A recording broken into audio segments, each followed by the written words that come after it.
What's up, everybody? Sorry about my dressed down appearance today.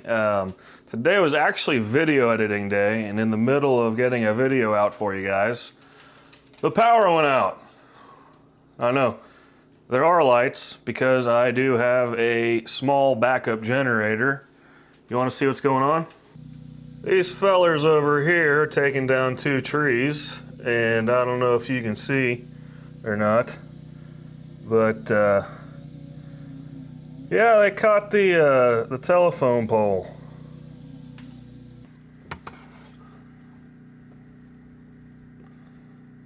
And there's a transformer that is just a dangling right there. So that's cool. Before I started recording this little quick episode for you guys, I did make sure that everybody is okay. So we're not doing this in vain. Everyone's safe. All the kids got off the school bus okay. The street is shut down. So I just wanted to take a minute, do an impromptu little video for you guys on how to cook during a power outage. Now I'm in a little different position because we lose power out here a lot. So I have a small generator. I'm gonna go show you that. But first, I just want you to know that if you're hiring a tree service, even if they're licensed and bonded, you gotta think for them sometimes. It's very windy out. I'm surprised we didn't lose power from the wind. To be honest with you, it was that windy. These guys they're climbers. They're not taking the tree down with a bucket truck or anything. You should highly question that. So there's a free piece of advice for you.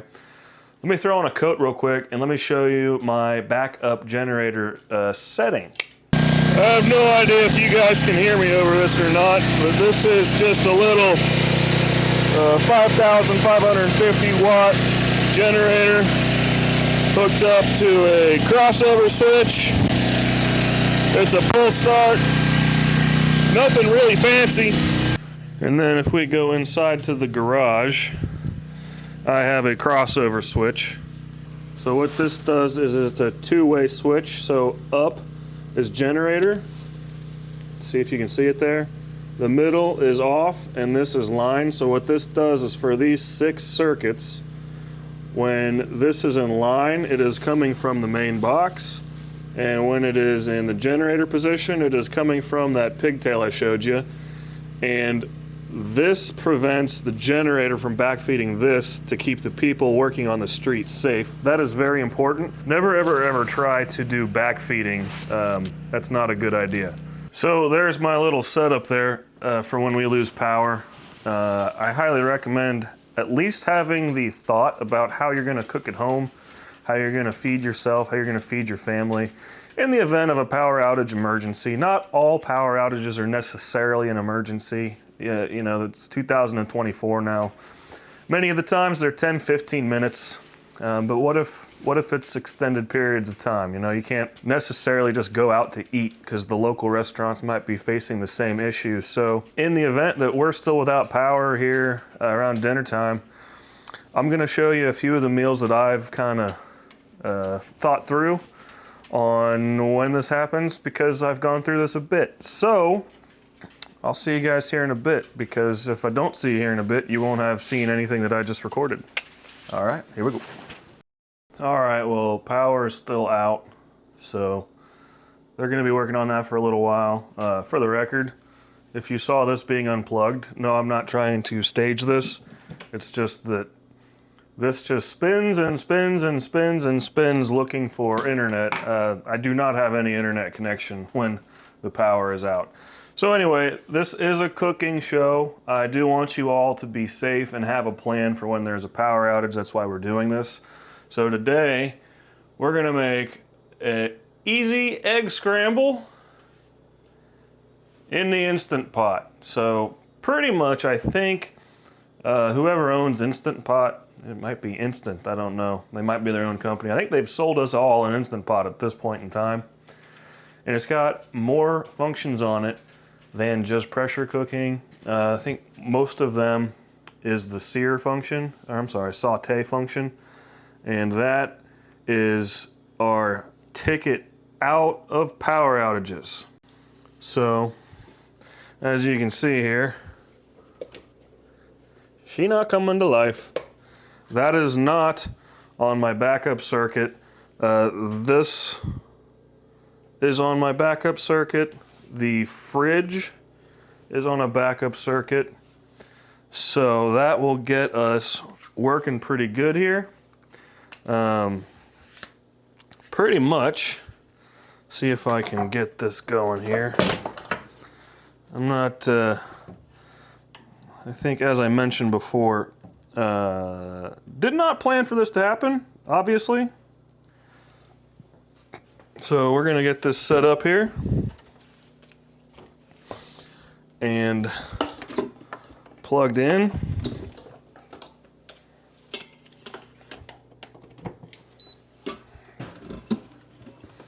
Look at that. Gas-powered Instant Pot. We're going to hit the, let's see here, the saute button, and it wants to go for 15 minutes. We might need a little bit more than that. I'm just gonna crank it up to 20. Sorry for the lack of video production on this one, guys and gals. We're gonna hit the bottom with just a little bit of olive oil.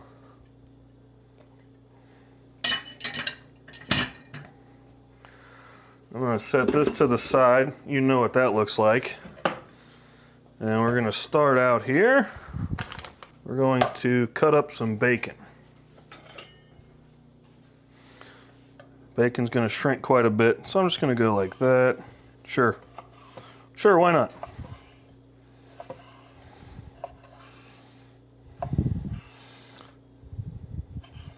Yeah. And we're gonna let this get hot. All right, so once you get your bacon cubed up, we're gonna pull this back over. Let's see, can I get you guys a good view here?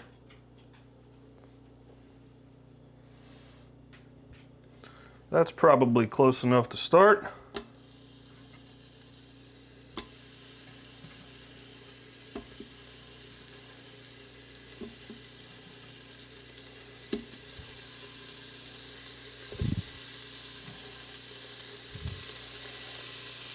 Listen to that. Briggs and Stratton bacon.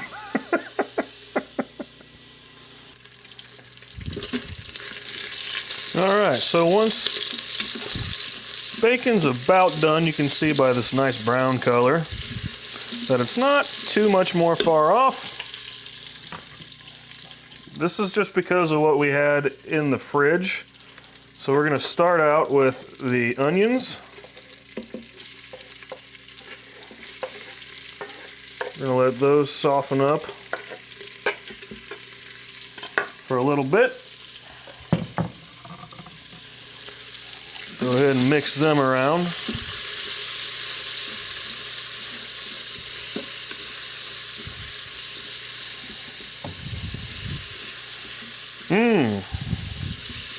I love that smell.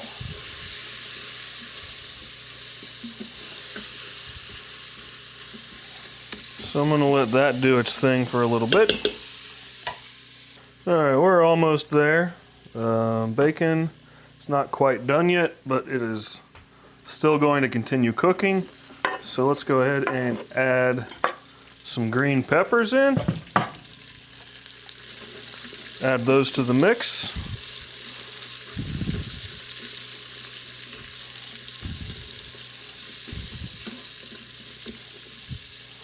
Give those a couple of minutes to soften up. Or is it softened down? I don't know. Alright, it's been a couple of minutes. I believe the peppers are where I want them. And we're just gonna crack a couple of, not even gonna dirty up a bowl to beat these.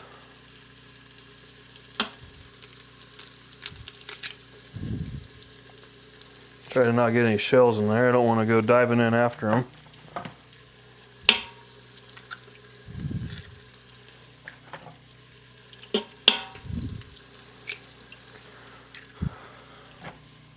So real quick, we're just going to add some table salt, some pepper, and we're going to mix, mix, mix, mix, mix. Don't stop until it's settled up, or thickened up, excuse me.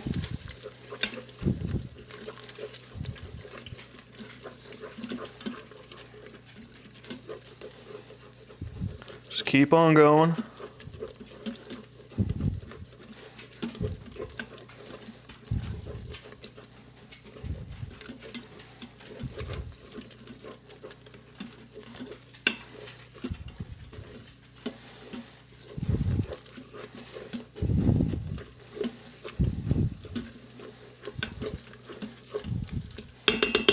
Right here, we're going to add the tomatoes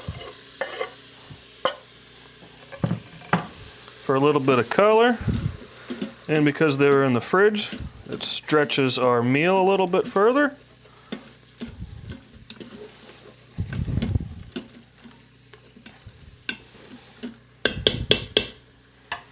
And once more,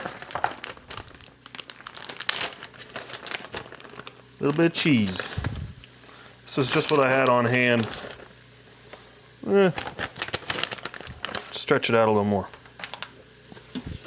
And we mix. Let it get nice and melty.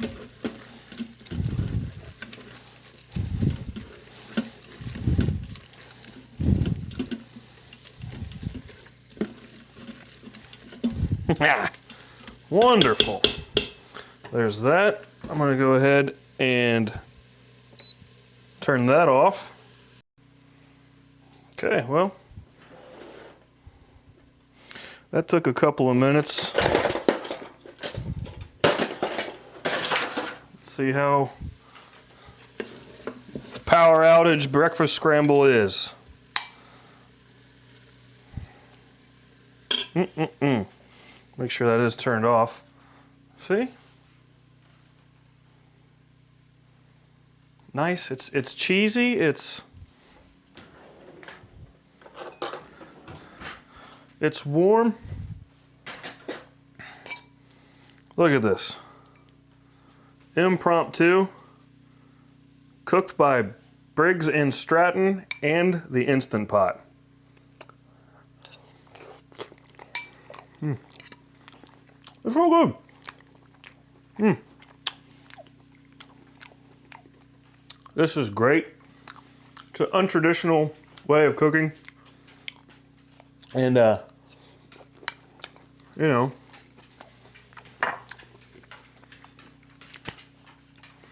guys, I recorded this video not so much for the recipe, but I want to encourage you guys to think outside the box and have a contingency plan in the event of an emergency, as small or as big as it could be.